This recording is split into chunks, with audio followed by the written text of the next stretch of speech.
श्रीमद्भागवत गीता में भगवान श्री कृष्ण के उपदेशों का वर्णन है। भगवान श्री कृष्ण ने अर्जुन के माध्यम से संसार को गीता का उपदेश दिया था। कृष्ण ने अर्जुन को गीता का पाठ तब पढ़ाया था जब उनके कदम महाभारत युद्ध की युद्ध भूमि में डगमगाने लगे थे। श्री कृष्ण के उपदेशों को सुनकर अर्जुन अपने लक्ष्य को पूरा करने की ओर अग्रसर हुए।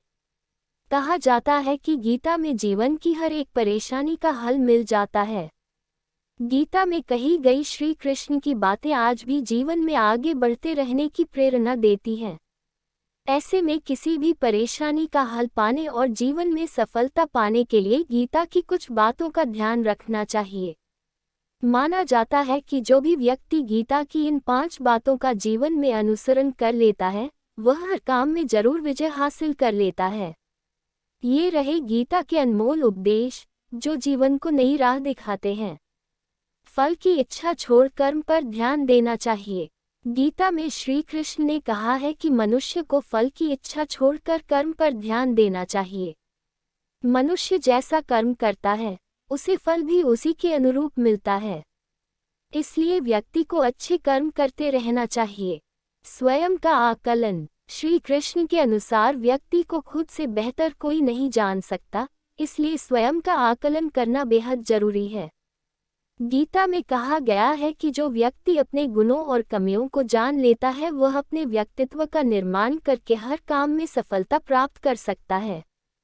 मन पर नियंत्रण। हमारा मन ही हमारे दुखों का कारण होता है।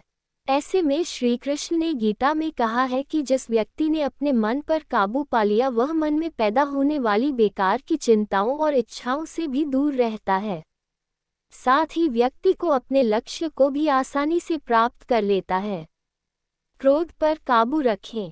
क्रोध में व्यक्ति नियंत्रण खो बैठता है और आवेश में आकर गलत कार्य कर देता है। यहाँ तक कि कभी कभी गुस्से में व्यक्ति खुद का अहित कर बैठता है। गीता में श्री कृष्ण ने बताया है कि क्रोध को खुद पर हावी नहीं होने देना चाहिए। यदि गुस्सा आए तो स्वयं को शांत रखने का प्रयास करें। स्पष्ट नजरिया। गीता के अनुसार व्यक्ति को संदेह या संशय का स्थिति में नहीं रहना चाहिए। जो लोग संशय का स्थिति में रहते हैं, उनका भला नहीं हो सकता है। जीवन में स्पष्ट नजरिया होना चाहिए।